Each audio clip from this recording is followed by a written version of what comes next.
નમસ્કાર વિદ્યાર્થી મિત્રો, હું છું આર્યન પટેલ અને તમે જોઈ રહ્યા છો ક્લેવર એકેડમી યુટ્યુબ ચેનલ। તો આજના વિડીયોની અંદર આજે આપણે જોવાના છીએ ધોરણ 12 વિષય બીએ મોસ્ટ આઈએમપી પ્રશ્નો વિડીયોની અંદર આપવાનો છું। આની બહારનું કંઈ નહીં પૂછાય। સેકન્ડ એક્ઝામ 2024 ની અંદર આ વિડીયો તમને ખૂબ જ હેલ્પફુલ થવાનો છે।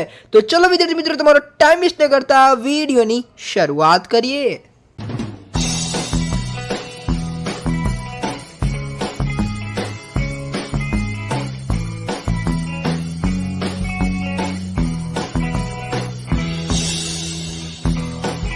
વિદ્યાર્થી મિત્રો, વિડીયો શરૂ કરીએ એના પહેલાં તમને કહી દઉં કે તમે હજુ સુધી અકાઉન્ટ સ્ટેટ અને ઇકોના વિડીયો નથી જોયા તો જલ્દીથી જાઓ અને જોઈ લો। એના આઈએમપી આપણી ચેનલ ઉપર ઉપલબ્ધ છે।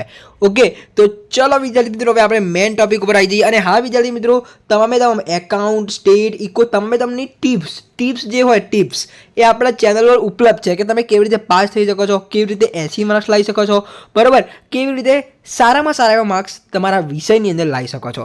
તમામ અલગ વિષય બનાવેલા છે, એટલે કે અલગ અલગ વિડીયો બનાવેલા છે। એકાઉન્ટ માટેનો અલગ વિડીયો, સ્ટેટ માટેનો અલગ વિડીયો, એ તમે જઈને જોઈ શકો છો। અને બ્લુ પ્રિન્ટ બી બનાવેલી છે, જલ્દીથી જાઓ અને જોઈ લો તમામ વિષયની બોર્ડ એક્ઝામ માટે, બરાબર, બોર્ડ એક્ઝામ 2024।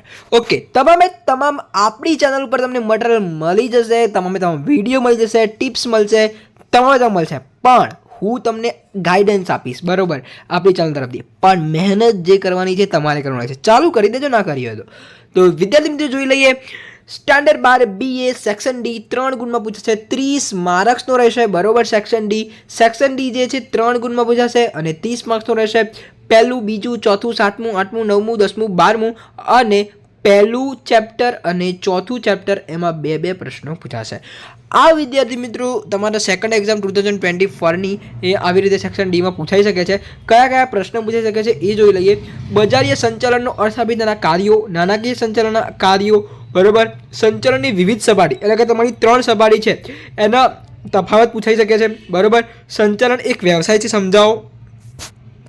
સંચાલનની વિવિધ સપાટીઓની આકૃતિ, એટલે આકૃતિ દોરીને 3 સપાટીના સંચાલનના કાર્યો, માનવ સંસાધન સંચાલનનું મહત્વ, ઉચ્ચ સપાટી સંચાલનના કાર્યો। બસ આટલા પૂછાશે વિદ્યાર્થી મિત્રો, બહુ છે નહીં, કારણ કે ચેપ્ટર નંબર 1 મોસ્ટ ઓફલી ઇઝી ચેપ્ટર છે, એટલે વિદ્યાર્થી મિત્રો આટલા પ્રશ્નો ઇનફ છે। ચેપ્ટર નંબર 2 ની અંદર ખાલી 5 પ્રશ્નો, એમાં હું તમને વેરી મોસ્ટ ટાઈમ 2-3 પ્રશ્નો આપીશ, એ તમે કરીને જજો એટલે તમને પૂછાશે। ઓકે, હેનરી ફેવલના સંચાલનના કોઈપણ 6 સિદ્ધાંતો સમજાવો। પીટર એફ ડ્રકરનું સંચાલન ક્ષેત્રે પ્રદાન, આધુનિક વિચારધારા વિશે ટૂંક નોંધ, સંચાલનના સિદ્ધાંતોનું મહત્વ, હેનરી ફેવલે ઔદ્યોગિક સાહસની વહીવટી પ્રવૃત્તિને કયા 6 ભાગમાં વહેંચી છે। એમાંથી આયરો વેરી આઈએમપી રહેશે, બરોબર। પછી તમારું પીટર એફ ડ્રકર વાળો બી આઈએમપી રહેશે, બરોબર। અને જે તમારો હેનરી ફેવલના જે સિદ્ધાંતો જે છે એ બી તમારો મોસ્ટ આઈએમપી રહેશે, બરાબર। 3 પ્રશ્નો મેં કીધા, એક તો હેનરી ફેવલના સિદ્ધાંતો, પીટર એફ ડ્રકર, અને એક રહેશે હેનરી ફેવલે ઔદ્યોગિક સાહસની વહીવટી પ્રવૃત્તિઓને કયા 6 ભાગમાં વહેંચી છે। વાત કરીશું ચેપ્ટર નંબર 4। ચેપ્ટર નંબર 3 એટલા માટે નથી લીધું કારણ કે ચેપ્ટર નંબર 3 સેક્શન ઈમાં પૂછાતું હોય છે એટલે। ચેપ્ટર 4 ની વાત કરીએ, વિકેન્દ્રીકરણનું મહત્વ સ્પષ્ટ કરો, સત્તા સોંપણીના મૂળ તત્વો, એમાંથી વેરી મોસ્ટ ટાઈમ રહેશે સત્તા સોંપણીના મૂળ તત્વો। ઓકે, પછી અવૈધિક વ્યવસ્થાતંત્રના લક્ષણો, શ્રેણિક વ્યવસ્થાતંત્ર વિશે નોંધ, કાર્યાનુસાર વ્યવસ્થાતંત્ર અને સત્તા સોંપણીનું મહત્વ, બરાબર। દેખો, હવે આપણે વાત કરી લઈએ તો અમારે મોસ્ટ આઈએમપીની વાત કરું તો એક તો તમને કાર્યાનુસાર વ્યવસ્થાતંત્ર પૂછાય, શ્રેણિક વ્યવસ્થાતંત્ર, રૈખિક વ્યવસ્થાતંત્ર। આ 3 રૈખિક વ્યવસ્થાતંત્ર અહીંયા લખ્યું નથી, પણ આ 3 વ્યવસ્થાતંત્રમાંથી એક વ્યવસ્થાતંત્ર તમને પૂછાઈ શકે છે। અને એક તમને કહી દઉં, સત્તા સોંપણીના મૂળ તત્વો વેરી મોસ્ટ ટાઈમ બી હોય છે। ચેપ્ટર નંબર 7માં ખાલી 4 પ્રશ્નો જોવા મળશે। આયોજન અને અંકુશ વચ્ચેનો સંબંધ, અંકુશનું મહત્વ સ્પષ્ટ કરતા મુદ્દા, અંકુશની પ્રક્રિયાના તબક્કાવાર, અને અંકુશ એ સંચાલનનું છેવટનું કાર્ય છે શા માટે। આમાંથી વેરી આઈએમપી કહું તો વિદ્યાર્થી મિત્રો, આયોજન અને અંકુશ વચ્ચેનો સંબંધ અને અંકુશની પ્રક્રિયા, આ 2 મોસ્ટ આઈએમપી રહેશે। વાત કરીશું ચેપ્ટર નંબર 8। તફાવત છે કુલ કાર્યશીલ મૂડી અને ચોખ્ખી કાર્યશીલ મૂડી, કાયમી મૂડી અને કાર્યશીલ મૂડી, બરાબર। તો આ 2 તફાવત થઈ ગયા। વાત કરીએ અહીંયા કાયમી મૂડીને અસર કરતા પરિબળો, બરાબર। અહીંયા કાર્યશીલ લખ્યું છે પણ કાર્યશીલ નહીં, પણ કાયમી મૂડી, ઓકે, યાદ રાખજો। નોંધ લખો. રોકાણ સંબંધિત નિર્ણયો, ડિવિડન્ડ સંબંધિત નિર્ણયો, નાણાકીય સંચાલનના હેતુઓ અને મૂડી માળખાને અસર કરતા પરિબળો. આમાંથી મોસ્ટ આઈએમપી વાત કરું તો આ બે તફાવત મોસ્ટ આઈએમપી રહેશે અને આ નોંધ બી બે નોંધ છે બે મોસ્ટ આઈએમપી રહેશે. ચેપ્ટર નંબર 9ની આપણે વાત કરી લઈએ તો મૂડી બજારનો અર્થ આપી તેની લાક્ષણિકતાઓ સ્પષ્ટ કરો. નાણાં બજાર એટલે શું તેની લાક્ષણિકતાઓ જણાવો. શેર બજારના કાર્યો જણાવો અને નોંધ પૂછાશે સેબીની નેશનલ સિક્યુરિટી લિમિટેડ અને નેશનલ સિક્યુરિટી ડિપોઝિટરી લિમિટેડ. તો આ ત્રણમાંથી એક નોંધ તમને પૂછાઈ શકે છે. વાત કરીશું વિદ્યાર્થી મિત્રો ચેપ્ટર નંબર 10ની તો બજાર પ્રક્રિયા અને વેચાણ વચ્ચેનો તમારો વેરી મોસ્ટ ટાઈમ બી રહી જશે. તમારો સારા વેચાણ કરતાની લાક્ષણિકતા બી વેરી મોસ્ટ ટાઈમ બી થશે. કિંમતની અસર કરતા પરિબળો બી વેરી મોસ્ટ ટાઈમ બી થશે. જે પહેલા ત્રણ છે એ વેરી મોસ્ટ ટાઈમ બી રહેશે. બરાબર. નીચે ચોથો પાંચમો છઠ્ઠો સાતમો એ તમે ખાલી વાંચી જશો એકવાર તો જોઈ લેજો. ઓકે. જાહેરાતની ભૂમિકા અથવા જાહેરાતના કાર્યો, જાહેરાત સામે વિરોધની ટૂંકમાં સમજાવો, વેચાણ વૃદ્ધિની પ્રયુક્તિઓ, વેચાણ વિભાવના. ઓકે. હવે વિદ્યાર્થી મિત્રો આપણે વાત કરીએ ચેપ્ટર નંબર 12 અને લાસ્ટ ચેપ્ટર સેક્શન ડી માટે. ઉદારીકરણ એટલે શું તેની અસરો સમજાવો. ખાનગીકરણ એટલે શું તેની અસરો. વૈશ્વિકીકરણ એટલે શું તેની અસરો. આ ત્રણ પ્રશ્નમાંથી એક પ્રશ્ન વેરી મોસ્ટ આઈએમપી પૂછાશે. આ પેપર તમારું ફોડાઈ ગયું. ત્રણ પ્રશ્નમાંથી વેરી મોસ્ટ આઈએમપી હશે, એક તો હશે જ. ઓકે. ધંધાકીય પરિબળોનો અર્થ આપી તેનું મહત્વ અને ધંધાકીય પરિબળોને અસર કરતા સામાજિક પરિબળો અને સાંસ્કૃતિક પરિબળો વિશે નોંધ લખવા તમારે લખવું પડશે. 5 પ્રશ્નો તમારા થઈ ગયા. ઓકે. તો હવે વિદ્યાર્થી મિત્રો આપણે વાત કરીશું સેક્શન નંબર ઈની અંદર કયા કયા ચેપ્ટર પૂછાતા હોય છે એ તમે અહીંયા જોઈ શકો છો.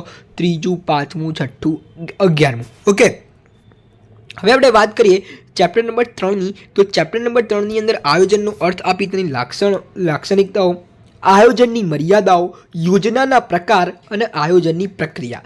પ્રક્રિયા વેરી મોસ્ટ આઈએમપી થઈ જશે. ચેપ્ટર નંબર 5 વિકાસ એટલે શું તેનું મહત્વ, કર્મચારી વ્યવસ્થાનો અર્થ આપી તેના લક્ષણો, ભરતીના આંતરિક અને બાહ્ય પ્રાપ્તિ સ્થાનો વેરી મોસ્ટ આઈએમપી, પસંદગીની પ્રક્રિયા વેરી મોસ્ટ આઈએમપી, તાલીમ અને વિકાસ સૂચનો વેરી મોસ્ટ આઈએમપી. ટૂંકનો લખો માનવ સંસાધન સંચાલનના ભાગ તરીકે કર્મચારી વ્યવસ્થા. તો આની અંદરથી વેરી મોસ્ટ આઈએમપી કયા થશે? એક તો ભરતીને આંતરિક અને બાહ્ય પ્રાપ્તિ સ્થાનો, પસંદગીની પ્રક્રિયા અને તાલીમ અને વિકાસ વચ્ચેનો તફાવત. આ વેરી મોસ્ટ આઈએમપી થઈ જશે. હવે વિદ્યાર્થી મિત્રો આપણે વાત કરી લઈએ ચેપ્ટર નંબર 6ની તો માસ્લોની જરૂરિયાતોનો અગ્રતાક્રમ વેરી મોસ્ટ આઈએમપી થઈ જશે. નાણાકીય અને બિન નાણાકીય પ્રોત્સાહન સમજાવો, માહિતી સંચારના અવરોધો, દોરવણીનો અર્થ આપી તેના લક્ષણો અને મહત્વ. લક્ષણો પૂછાય કાં તો મહત્વ પૂછાય. આ વેરી મોસ્ટ આઈએમપી થઈ જશે. નિરીક્ષકના કાર્યો, સારા નેતાના ગુણો. સારા નેતાના ગુણો તમને 2 માર્ક્સની અંદર પૂછાઈ શકે છે. વૈદિક અને અવૈદિક માહિતી સંચારનો તફાવત સમજાવો, માહિતી સંચાર દૂર કરવાના ઉપાયો. તો આમાંથી વેરી મોસ્ટ આઈએમપી કહું નાણાકીય અને બિન નાણાકીય પ્રોત્સાહનો, દોરવણીના લક્ષણોનું મહત્વ, માસ્લોવાળો. બરાબર. એટલે કે તમારા વેરી મોસ્ટ આઈએમપી અહીંયા થઈ ગયા માસ્લો. બરાબર. આ માસ્લોવાળો, પછી નાણાકીય અને બિન નાણાકીય વાળો, પછી દોરવણીનું અર્થ આવી લક્ષણો મહત્વનો, સારા નેતાના ગુણો. બરાબર. માહિતી સંચાર દૂર કરવાના ઉપાયો. તો આવી રીતે તમે કરી શકો છો. હવે આપણે વાત કરીશું ચેપ્ટર નંબર 11 લાસ્ટ ચેપ્ટર ગ્રાહક સુરક્ષાનો અર્થ આપી ગ્રાહક અધિકારોની ચર્ચા કરો. ગ્રાહક સુરક્ષાના કાયદા મુજબ ગ્રાહકને મરવા બાદ રાહતો જણાવો. ધંધાના દૃષ્ટિકોણથી ગ્રાહક સુરક્ષાનું મહત્વ વેરી મોસ્ટ ટાઈમ બી થઈ જશે. બરાબર. ગ્રાહક સુરક્ષાના કાયદા મુજબ ગ્રાહકોની જવાબદારીઓ વર્ણવો. ગ્રાહક સુરક્ષાના કાયદા મુજબની ત્રિસ્તરીય તકરાર નિવારણ માટેની વ્યવસ્થા સમજાવો. આ જે ત્રિસ્તરીય તકરાર નિવારણ છે વેરી મોસ્ટ આઈએમપી થઈ જશે. પછી એક તો ગ્રાહક સુરક્ષાનું મહત્વ બી વાંચી લેજો. ગ્રાહકોની જવાબદારી. આ 3 પ્રશ્ન એકદમ વેરી મોસ્ટ આઈએમપી થશે, વાંચી લેજો. જો ગ્રાહકના અધિકારો બી વેરી મોસ્ટ આઈએમપી રહી જશે. બરાબર. ગ્રાહકના અધિકારો, ગ્રાહકની જવાબદારી અને આ ત્રિસ્તરીય, આ 3 વેરી મોસ્ટ આઈએમપી. ઓકે. ગ્રાહકના અધિકારો, ગ્રાહકની જવાબદારી અને ત્રિસ્તરીય. ઓકે. વાત કરીએ section number C. Section number C જે છે 30 માર્ક્સમાં પૂછાતો હોય છે. આટલા ચેપ્ટર કરી લેજો અને આ ચેપ્ટરમાં ક્યાંથી કરવાના તો ચોપડીના સ્વાધ્યાયમાંથી કરવાના સેક્શન સી. કારણ કે સેક્શન સીના હું તમને આઈએમપી ના આપી શકું કારણ કે 2, 4, 5 લીટીના હોય. આમાંથી તમે ગમે તે ટ્વિસ્ટ કરીને પૂછાઈ શકે છે. એટલે તમે મોસ્ટ ઓફ સ્વાધ્યાયમાંથી જ પૂછાતા હોય છે. તમે સ્વાધ્યાયમાંથી તૈયાર કરશો તો તમને ખબર પડી જશે. અને એવું હોય તો પ્રીવિયસ યરના તમારે 9 પેપર, અત્યારે તો 11 પેપર થઈ ગયા, 11 પેપરમાંથી તમે કરી શકો છો. ઓકે. કયા 11 પેપર? તો 2018નું માર્ચનું, જુલાઈનું, 2019નું માર્ચ જુલાઈ 2 પેપર થઈ ગયા, 2 પેપર થઈ ગયા, 4 પેપર થયા. એવી રીતે બધાના બે બે પેપર તમે ગણી કાઢો. 2018, 2019, 2020, 2021, 2022. તો 2, 4, 6 આનું એક જ ગણજો, 7, 8, 9, 10, 11. તો આવી રીતે 11 પેપર તમારે કરવાના રહેશે સેક્શન સી માટે. જો વિદ્યાર્થી મિત્રો વિડીયો થોડો પણ તમને હેલ્પફુલ થયો તો વિડીયો લાઈક કરજો, ચેનલની અંદર નવા ચેનલ સબસ્ક્રાઇબ કરજો, બેલ આઇકનને જરૂરથી પ્રેસ કરજો. મળીશું નેક્સ્ટ વિડીયોમાં. ત્યાં સુધી good bye, take care, all the best.